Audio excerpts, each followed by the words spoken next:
Where were the voices of the vaccinated when we were being silenced, isolated and left to die in hospitals? The very places meant to preserve life. Nowhere. Instead, they cheered it on. They said they had no sympathy. We were treated like pests, not people. Dehumanized, mocked, and told we deserved whatever happened to us. Unfortunately for the vaccinated, the tables have now turned. Now they're the ones facing a cold, indifferent healthcare system as their bodies begin to break down under the weight of what was injected into them. Every vaccinated individual underwent transfection, a process that altered their DNA at the chromosomal level. The vaccine's synthetic DNA fragments didn't just pass through, they integrated.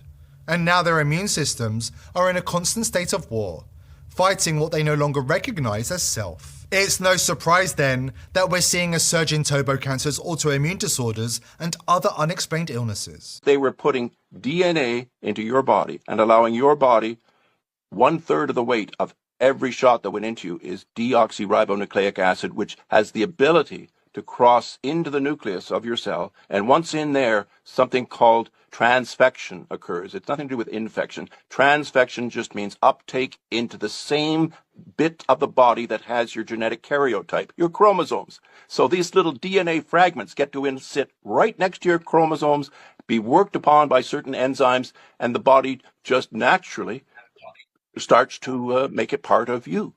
And so that's what they found, sadly. They found that in liver cells of patients and many other tissue cells of patients, both alive and deceased, they have found that the person's karyotype / chromosome material is permanently changed. Their sperm cells, their ovary cells, their spleen cells, their immune cells in the middle of their bone marrow, they are all permanently changed and have genetic material that is not human, and it is certainly not their humanity. And so that's why the attacks occurs, ladies and gentlemen.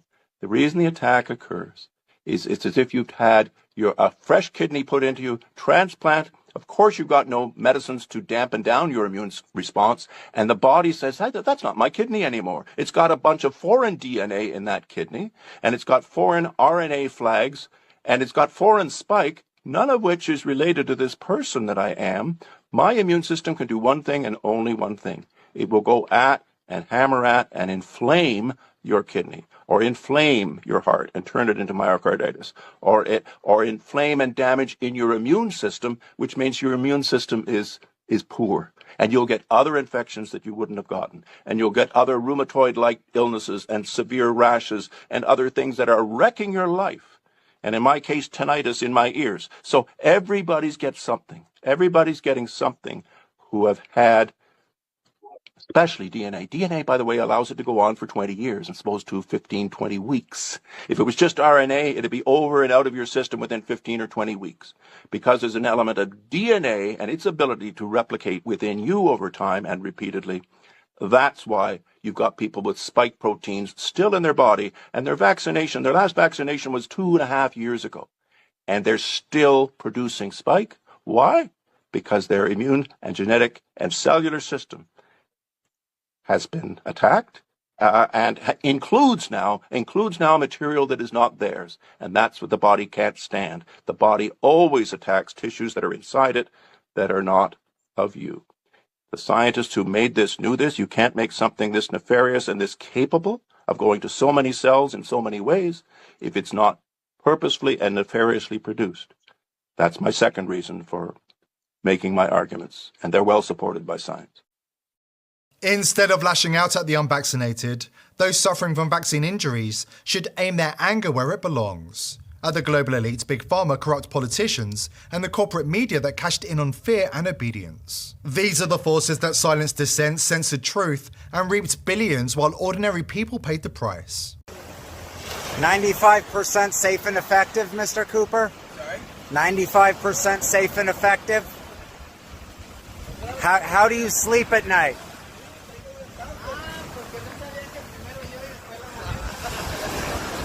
How do you sleep at night fear-mongering a virus with a 99.97% survival rate? How do you sleep at night?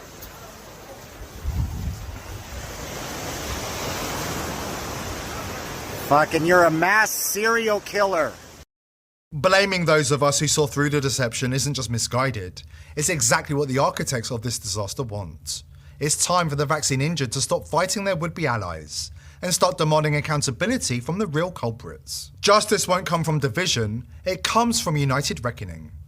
Here at The People's Voice, we're determined to continue exposing the crimes of the elites, but we need your help. Subscribe to the channel, tell your friends and family about us, and join the People's Voice Locals community for exclusive and uncensored content. We can't do without you.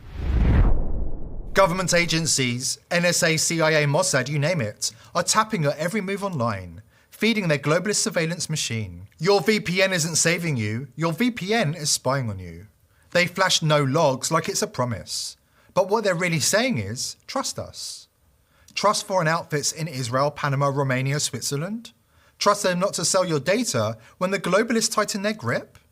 We know their plans, they told us. They're building a digital prison planet, digital IDs, 50-minute cities, total internet control. The globalist takeover needs one thing. Every click, every search, every move you make online in their hands. You think you're safe? Mossad has just been busted spying on White House officials. Nobody's safe. I don't know about you, but it boils my blood knowing they're chaining the internet to their globalist agenda. That's why I've partnered with VP.net, the world's first verified privacy network. They don't promise trust, they prove it. Cryptographic proof in real time that they can't see your traffic. They can't see it, and neither can some tyrannical government, not even if they came with court orders and threats. Your data is locked in Intel SGX secure enclaves. Cryptographic vaults so secure, even the owners of VP.net are shut out. This isn't privacy by some flimsy policy, it's privacy by design, built to break their control. Once you see VP.net, you can't go back. Still using legacy VPNs in 2025? That's like wiring your brain straight into the surveillance matrix. Strike back against the digital overlords by visiting vp.net/TPV. It's privacy by design because the internet's their battlefield and vp.net is your shield.